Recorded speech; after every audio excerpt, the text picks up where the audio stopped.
오늘 우리는 이 영적 기소 본능을 회복하자라는 제목으로 함께 말씀의 은혜를 나누어 보려고 하는데요. 혹시 우리 성도님들 이 기소 본능이라는 말에 대해서 잘 알고 계신가요? 제가 이 말씀을 준비하면서 이 기소 본능에 대해서 좀 여러 가지 자료들을 좀 찾아보게 되었는데, 이 먼저 사전적 의미에서 이 기소 본능이라는 이 뜻이 무슨 뜻이냐면, 친숙하지 않는 장소에서 원래의 장소를 향해 되돌아올 수 있는 동물의 태생적 성질이다라고 이야기를 하고 있습니다. 그리고 또 제가 이러한 기소 본능에 대한 자료를 찾아보던 중에 한 책을 좀 보게 되었는데, 이 베른트 하일리라는 저자가 쓴 우리는 모두 처음으로 돌아가고 싶다라는 책인데요. 이 책의 내용을 살펴보면은 여러 가지 동물들에 대한 기소 본능에 대해서 이야기를 합니다. 그런데 그 중에서도 이제 제가 나그네 새라고 불려지는 큰 뒷부리 도요새에 대해서 관심을 좀 갖고 보게 되었는데, 이 새가 어떤 새냐면요, 이 뉴질랜드나 호주에서 서식을 하다가 번식기의 때가 다가오면은 북극의 알래스카로 가서 번식을 한다라고 이야기를 합니다. 그리고 번식기가 끝나면 다시 뉴질랜드나 호주로 다시 되돌아가게 되는데, 이 새가 이동하는 거리가 어느 정도 된다라고 이야기를 하냐면 자그마치 10,000km에서 11,000km 정도 된다라고 이야기를 하더라고요. 그런데 제가 여기서 놀랐던 것은 무엇이냐면, 이 새들은요, 이렇게 머나먼 여정을 비행하면서도 단 한 번의 쉼도 없이 목적지에 도착할 때까지 계속해서 쉬지 않고 비행을 한다라고 이야기를 하더라고요. 그렇다면요, 도대체 왜 이 새들은요, 이렇게 먼 거리를 비행하면서 단 한 번의 쉼도 없이 휴식도 취하지 않고 그렇게 나아가는 것일까요? 이 이유에 대해서 이 저자가 추측하면서 이야기한 내용들을 살펴보니까 여러 가지 이야기들이 있었는데, 그 중에서도 이 새들이 안식과 쉼을 위해서 집으로 회귀하고 싶은 마음 때문에 쉼없이 비행한다라고 이야기하는 것을 보게 되었습니다. 그런데요, 저는 이러한 귀소 본능이라는 것이 동물에게서뿐만 아니라 우리 사람들에게도 당연하게 존재하는 것이며, 또 저를 포함한 우리 많은 성도님들이 매일같이 이 귀소 본능을 경험하고 있다라고 생각이 되어지는데, 예를 들면 우리가 아침에 집을 떠나서 회사로 가든지 학교로 가든지 또 어디 놀러 가든지 교회에 가든지 우리는 무조건 저녁에는 다시 집에 돌아오게 되어 있습니다. 그렇다면 아침에 우리가 집을 떠나서 밤이 되면 집에 돌아오는 이유가 무엇 때문입니까? 당연히 집에서만 누릴 수 있는 쉼과 회복이 있기 때문입니다. 저는 개인적으로 이 질문에 대한 저의 답을 해본다면, 저는 집에 가면 너무 사랑하는 아내와 또 너무 사랑하는 우리 아이들이 저를 기다리고 있기 때문에 저도 그러한 사랑하는 사람들과 함께하는 그 시간이 저에겐 쉼과 회복이 되기 때문이다라고 말씀을 드릴 수 있을 것 같습니다. 아마 우리 성도님들도 마찬가지라고 생각을 하는데요, 우리 모두에게 있어서 이 집으로 돌아간다라는 것은요, 세상에서는 누릴 수 없는 특별한 쉼과 또 회복이 있는 곳이다라고 이야기를 할 수 있고요, 그렇기 때문에 우리 모두에게 있어서는요, 이 귀소 본능은 필수적이다라고 이야기를 할 수 있습니다. 자, 그런데 반면에 제가 이제 말씀을 준비하던 중에 또 어떤 한 글을 또 찾게 되었는데, 보게 되었는데, 그게 뭐냐면 이 모든 사람들과 모든 동물들에게 귀소 본능이 존재하지만 이것을 또 거스르는 집단도 있다라고 하는 것을 보게 되었습니다. 혹시 우리 성도님들 그 귀소 본능을 거스르는 집단이 어떤 집단인지 아시나요? 네, 제가 찾아보다가 우스갯소리로 하는 얘기겠지만 청소년들이 이 귀소 본능을 거스른다라고 이야기를 하더라고요. 이제 우리 학생들도 있지만 이제 저도 마찬가지로 저의 청소년기의 시기를 돌아본다고 할 때에 저는 그때 집으로 돌아가는 것이 정말 싫었습니다. 이제 그 시절에는 집에 들어가고 싶지 않아서 이제 시험 기간만 되면은 매일같이 이제 부모님에게 이제 저 이제 그때는 스터디 카페가 없어서 독서실을 간다라고 하고 이제 늦게까지 친구들하고 놀면서 방황했던 기억도 있고요. 또 시험 기간이 아닐 때는 이제 집 앞에 놀이터에서 친구들하고 1시간, 2시간 이렇게 이야기를 하면서 그네 타면서 좀 방황하면서 늦게 했던 기억이 있습니다. 그러면 도대체 왜 이 청소년 시기에는 집에 가면 쉼과 회복이 있음에도 집에 있는 것보다 밖에 있는 것을 더 좋아하게 되는 것일까요? 아마도 청소년들에게 있어서 회복은 집이 아니라 세상이 주는 또 쾌락과 즐거움이기 때문이지 않을까 하고 생각을 해보게 되었습니다. 그래서 저는 이러한 맥락 안에서 볼 때에 우리 신앙생활도 마찬가지라고 생각을 하게 되었는데요. 우리가 이제 영적인 회복과 쉼을 얻기 위해서 우리는 세상 가운데, 세상 속에서 살아가다가도 하나님의 품 안으로 돌아가야만 한다라는 것입니다. 즉 세상이 아무리 즐겁고 행복하다고 할지라도 우리는 영적인 쉼을 얻고 영적인 회복을 얻기 위해서 하나님 품 안으로 다시 돌아가야 한다라는 것입니다. 그리고요, 그 영적인 회복과 쉼을 경험한 사람은요, 아무리 이 세상이 좋다고 할지라도, 세상이 주는 그 쾌락이 좋다고 할지라도 이 하나님 안에서 누리는 회복이 얼마나 기쁘고 감사한지를 알기 때문에 오지 말라고 해도 찾아오게 되어 있습니다. 그렇지, 우리 오늘 목사님께서 오전에도 말씀해 주셨듯이 우리 청소년들이, 정말 학생들이 수련회를 경험하고 계속 교회에 오는 그런, 또 수련회 때 우리 수련회도 아닌데 수련회에 오게 되는 그러한 일들이 일어나듯이 정말 영적인 회복과 쉼을 경험한 사람은요, 세상에서 줄 수 없는 그러한 놀라운 은혜가 있기 때문에, 회복이 있기 때문에 다시 돌아오게 되어 있다라는 것입니다. 그래서 저는 오늘 함께 읽은 말씀을 통해서 우리가 하나님 안에서, 하나님 품 안에서 누리는 이 영적인 귀소 본능을 회복하기 위해서 우리가 어떻게 해야 되는지 오늘 본문 말씀을 통해서 함께 살펴보고자 하는데요. 그렇다면 오늘 우리가 함께 읽은 본문 말씀에 보면 우리가 너무나 잘 알고 있는 야곱에 대해서 이야기를 하고 있습니다. 이 야곱이 오늘 말씀에 처한 상황은 어떤 상황이었냐면 너무나도 비참하고 초라하고 두려움 가운데 떨고 있는 이 야곱의 모습을 발견할 수 있습니다. 왜 그러냐면요, 이 오늘 말씀이 시작되기 직전의 말씀인 이 창세기 34장의 말씀을 먼저 살펴보면 이 야곱의 딸이었던 디나가 하몰의 아들인 세겜에게 강간을 당하게 되는 사건이 벌어지게 됩니다. 그리고 그 사건을 듣고 화가 난 이 야곱의 아들들이었던 이 시므온과 레이는요, 그 세겜 성읍에 살고 있었던 모든 남자들을 몰살시켜 버리게 되는 이 끔찍한 범죄를 일으키게 됩니다. 그래서 이 현재 야곱이 처한 상태는요, 이 세겜 성읍 주변에 살고 있는 이 가나안 사람들로부터 보복을 받게 될까 두려움에 떨고 있었던 상황이다라고 이야기를 할 수 있습니다. 그런데요, 이러한 야곱이 처한 두려움의 상황 가운데서 하나님께서는 오늘 본문 말씀을 통해서 야곱에게 말씀하시기 시작합니다. 우리 하나님께서 이 두려움에 떨고 있었던 야곱에게 어떤 말씀을 하시는지 우리 1절 말씀을 같이 함께 읽어보도록 하겠습니다. 1절 말씀입니다. 시작. 하나님이 야곱에게 이르시되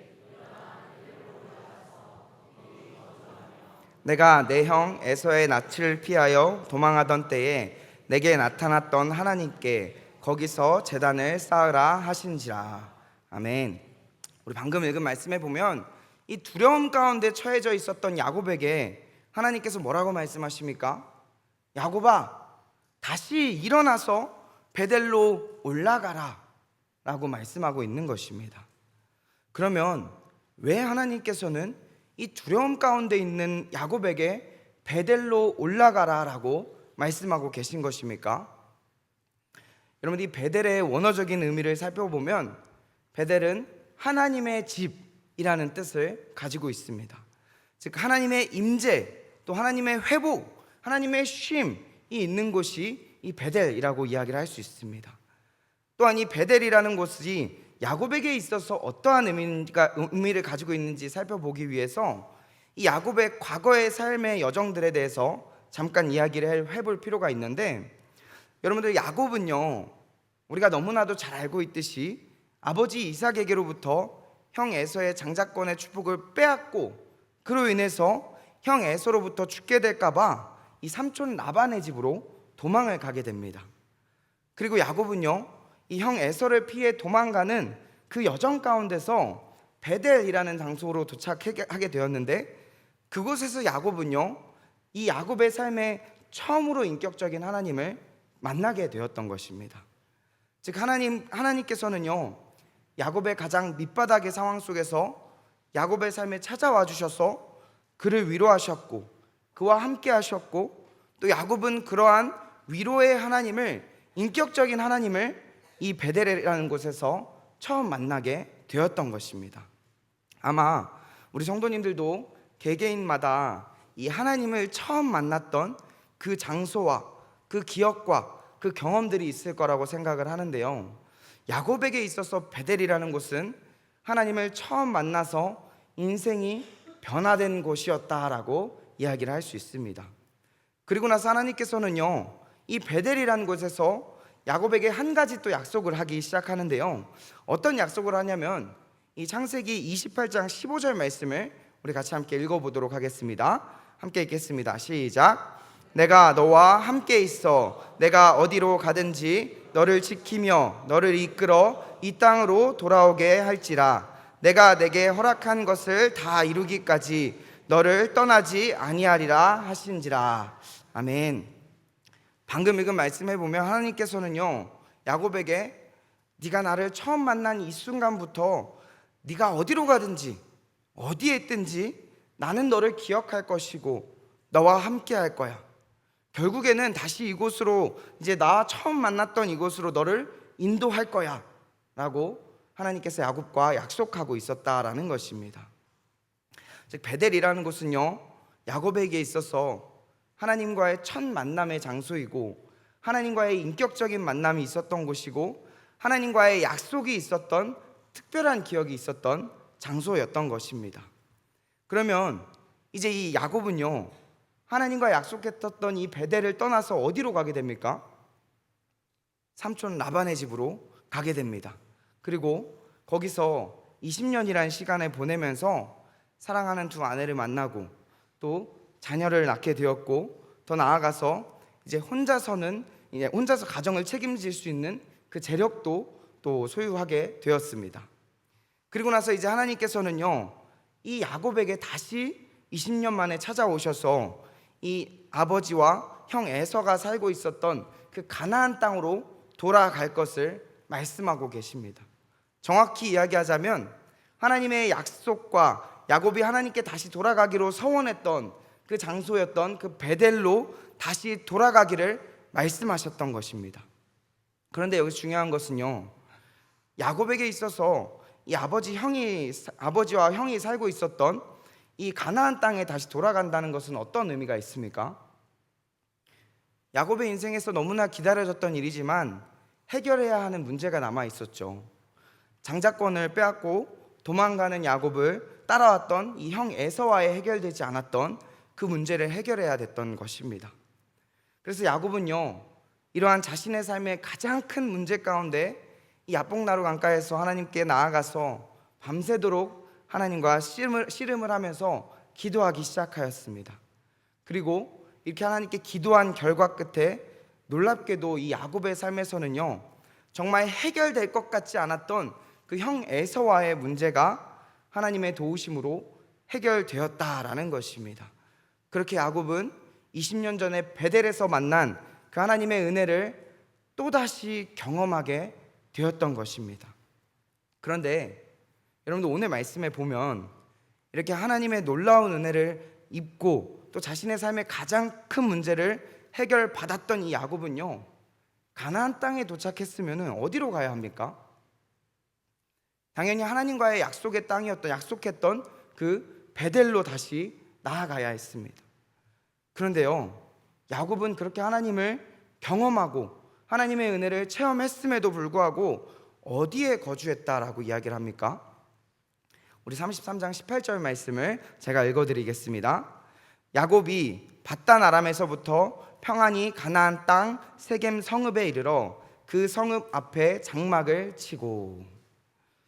우리는 당연히 이 가나안 땅에서 베델로 이르렀다라고 할 줄 알았던 이 야곱의 모습이 베델로 가지 않았고요, 세겜 성읍에 이르렀다라고 이야기를 하고 있습니다. 그리고 그 세겜 성읍에서 어떻게 합니까? 장막을 쳤고요, 거기서 무려 10년이라는 시간을 거주하게 되었다라고 이야기를 합니다. 그러면 왜 이 야곱은요, 하나님의 놀라우신 은혜를 2번이나 경험했음에도 이렇게 하나님 말씀 앞에 하나님과의 약속의 장소인 이 베델로 곧장 가지 않고 왜 세겜이라는 곳에 머물렀습니까? 우리 그 이유에 대해서 알기 위해서 이 야곱이 머물렀던 세겜 땅이 어떤 곳인지 좀 살펴보려고 하는데요, 이 세겜이라는 곳은요, 지리적으로 살펴보면은 그리심산과 에발산 사이 골짜기 중앙에 위치한 성읍이다라고 이야기를 하고 있습니다. 그리고 이 세겜 땅은요, 이제 여러 지역을 왔다 갔다 할 수 있는 이 교통의 요충지라고 불리기도 하였습니다.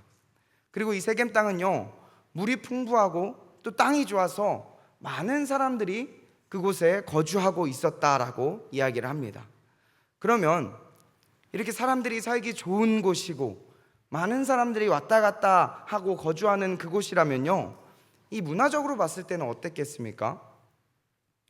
문화적으로 봤을 때도 세속적인 문화가 많이 형성된 지역이었다라고 볼 수 있습니다. 그리고 더 나아가서 이 세겜이라는 곳을요, 이 하나님과 야곱의 입장에서 한번 살펴본다면 이 세겜이라는 곳이 하나님께서 야곱에게 다시 돌아가기를 원하셨던 그 베델은 아니었지만 가나안 땅 안에 속해져 있었던 곳이었습니다.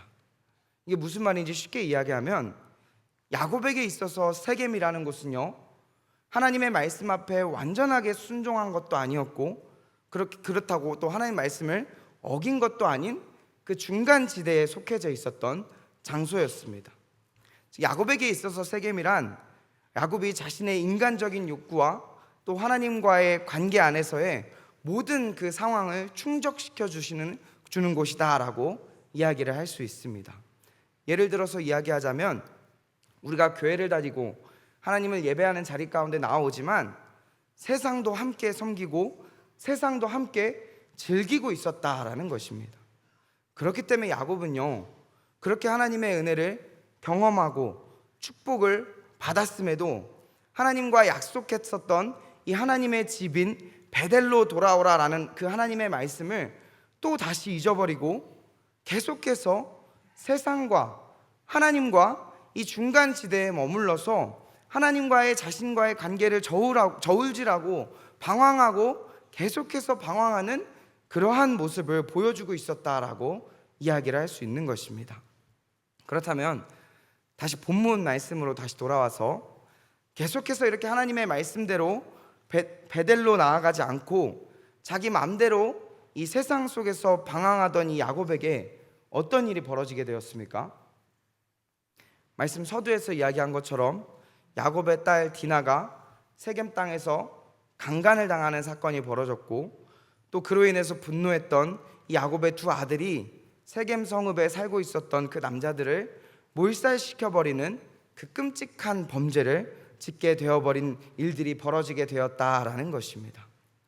즉 야곱에게 있어서 더 이상 세겜에 계속해서 거주했다가 이 야곱 가족 모두가 다 죽게 되어질 수 있는 상황에 놓여지게 되어서 이 이도저도 못하고 불안정한 상태, 두려움 가운데 빠지게 되었다라고 이야기를 할 수 있습니다. 그런데요, 오늘 말씀해 보면 하나님께서 이렇게 속수무책으로 무너져가는 이 야곱의 삶에 또다시 찾아와서 말씀하시기 시작하는데요, 우리 하나님께서 뭐라고 말씀하시는지 우리 1절 말씀 다시 한번 읽어보도록 하겠습니다. 1절 말씀입니다. 시작. 하나님이 야곱에게 이르시되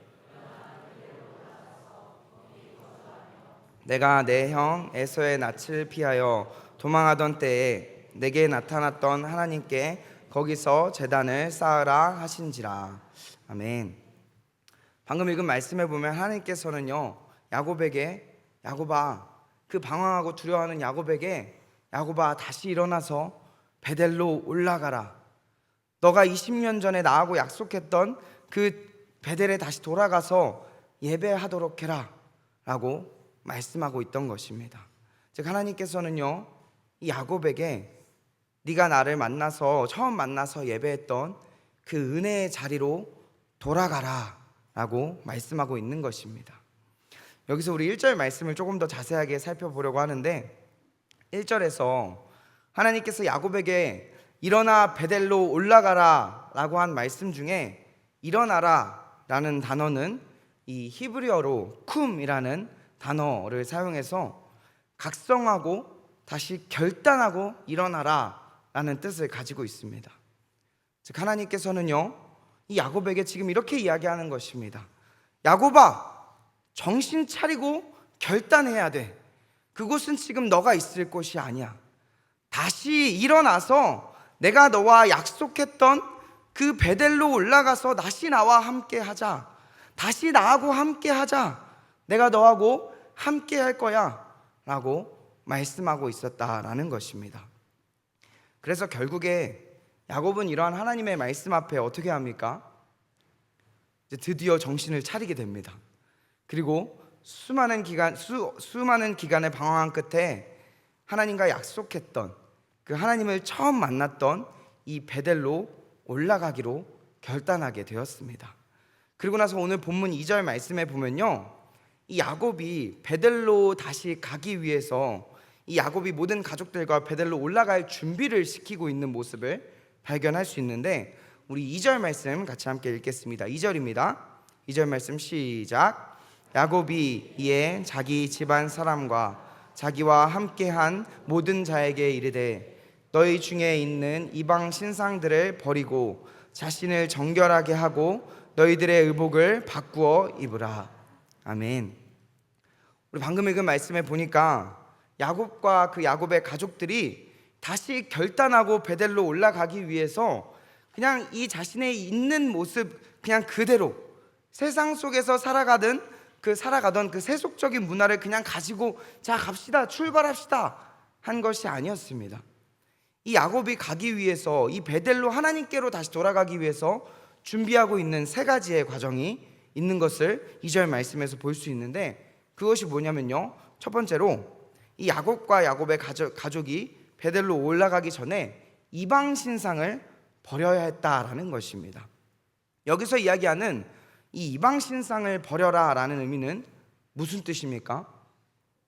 이 말씀의 배경 상황 속에서만 보면 이 야곱의 아내였던 라헬이 이 드라빔과 이 세겜의 세속적인 문화 속에서 접하게 된 그 낯선 그러한 문화들을 이야기할 수 있지만, 이 말은요, 하나님보다 더 사랑했던 모든 우상들을 버려야 한다라고 말씀하는 것과 같습니다. 하나님보다 더 사랑했던 세상의 것들을 다 끊어내야 한다라고 말씀하고 있는 것입니다. 그러면 야곱과 야곱의 가족들에게 있어서 하나님보다 더 사랑했던 것이 무엇입니까? 살기 좋고 세상의 문화가 발달된 그 세겜 땅에서 누리던 그 세상이 주는 평안과 쾌락과 유혹, 그런 물질들, 이 모든 것이라고 이야기를 할 수 있습니다. 이 모든 것을 다 내려놓고 세겜에서 떠나는 것이 우상을 버리는 것이다 라고 이야기를 할 수 있는 것입니다. 그리고 두 번째로 2절 말씀 보면은 두 번째로 야곱이 베델로 나아가기 위해서 또 어떠한 행동을 하게 되냐면 자신을 정결하게 해야 한다라고 말씀하고 있습니다. 여기서 정결하게 해야 한다라는 뜻은요, 이제 우상뿐만 아니라 하나님 앞에서 우리의 마음을 정결하게 해야 한다라는 것입니다. 즉 과거에 우상을 섬기면서 하나님보다 더 사랑하며 세상을 사랑했던 그 마음을 이제 하나님 앞에 나와서 회개하고 깨끗함을 받고 나아가야 함을 이야기하고 있는 것입니다. 기도의 자리, 말씀의 자리 가운데 나아가라 라고 말씀하고 있는 것입니다. 그리고 마지막입니다. 마지막으로 이 야곱과 야곱의 가족들이 베델로 가기 위해서 의복을 바꾸어 입으라 라고 말씀하고 있습니다. 여기서 이 의복을 바꾸어 입는다라는 의미는 이 당시에 히브리인들에게 있어서 옷을 바꿔 입는다라는 의미는 이 과거의 죄악된 생활에서 벗어나서 하나님 앞에서 말씀에 따라 의로운 삶을 살겠다라는 결단을 의미합니다. 즉 앞서 이야기한 것과 같이 그리스도인으로서 우상을 버리고 정결한 삶을 살아가는 의미를 포함해서 더 나아가서 이제 세상의 문화와 풍습을 다 버리고 그리스도인으로서 새 옷을 입고 세상과 구별된 자로 살아가야 함을 이야기하는 것입니다. 여러분들, 옷이라는 것은요, 우리에게 정말 중요합니다. 옷은요, 현재 그 사람의 상태와 상황을 이야기해 주기도 합니다. 우리가 결혼식장에 가면서 추리닝을 입고 대충 가지는 않습니다. 그 이유는 이 신랑 신부에 대한 이 예의와 또 그 장소에 대한 격식을 차리기 위함입니다. 이와 같이 이 의복을 바꾸어 입는다라는 것은요, 우리가 세상 가운데 세상의 풍조와 유혹에 따라서 이 세상이 추구하는 가치에 따라서 아무렇지 않게 지금까지 살아왔다면 이제는 그리스도인으로서 구별되어서 하나님 앞에 살아가겠다라고 하는 그 결단과 의지를 이야기하고 있는 것입니다. 야곱은요, 하나님의 집이라고 불리우는 이 베델로 귀소하기 위해서, 하나님의 품으로 돌아가기 위해서 세상에서 방황하면서 누렸던 이 세상이 주는 쾌락과 유혹을 버려버리고 이전까지는 세상과 하나님과 이 중간 지대에 머물러서 방황하며 살아갔다면 이제 하나님을 위해 거룩한 그리스도인으로서 구별되어 살겠다라는 결단을 가지고 하나님 앞에 기소해야 함을 말씀하고 있는 것입니다. 사랑하는 우리 성도님들, 오늘 말씀을 정리하려고 하는데요, 하나님께서는요, 오늘 말씀을 통해서 우리에게도 동일하게 말씀하고 계십니다. 무엇을 말씀하고 있습니까? 지금까지는요, 우리가 하나님 앞에 다시 돌아가야 함에도 불구하고 이 베델로 돌아오라 라고 말씀하시는 그 하나님의 음성이 계속해서 우리에게 주어짐에도 불구하고 계속해서 세상이 주는 평안과 세상이 주는 그 기쁨에 취해서 그 하나님과의 약속을 잊어버리고 하나님께서 주시는 은혜를 잊어버리고 세상 가운데 방황했다면 이제는 다시 하나님 앞에 결단해서 하나님 앞에 나아가야 한다라는 것을 말씀하고 계시는 것입니다. 여러분들, 하나님께서는요, 오늘 말씀에서 야곱에게 그랬던 것 같이 우리가 그 하나님의 약속을 혹여라도 잊어버렸을지라도 하나님과의 그 첫사랑을 잃어버리고 세상 가운데 방황하며 살아간다고 할지라도 여전히 하나님께서는요, 우리와 처음 만났던 그 은혜를, 그 감격을 잊지 않으시고 이 우리를 여전히 돌아오라 라고 말씀하고 계신다라는 것입니다. 우리 말씀을 마치려고 하는데, 우리 오전에 담임 목사님께서 말씀을 통해서 이런 말씀을 해주셨습니다. 느헤미야와 이 이스라엘 백성들에게 이 하나님의 말씀, 하나님의 은혜가 들어오게 되자 어떤 일이 벌어졌다라고 이야기를 합니까? 이 모든 이스라엘 백성들이 회개하였다라고 말씀해 주셨습니다. 여러분, 오늘 말씀도 마찬가지로 방황하던 야곱에게 하나님의 말씀이 다시 들려오기 시작했습니다. 그러자 어떻게 합니까? 우상을 내려놓고 정결하게 하고 의복을 바꾸어 입었습니다. 이것이 바로 회개인 것입니다. 이와 같이 우리도 마찬가지로 여전히 우리를 사랑한다고 말씀하시는 그 하나님의 말씀 앞에 결단하고 각성하여서 우리의 세상 것들을 다 내려놓고 회개하며 하나님 앞에 나아가서 하나님 안에서 누릴 수 있는 온전한 쉼과 회복을 누릴 수 있는 저와 우리 모든 성도님들이 다 되시기를 주님의 이름으로 축복합니다.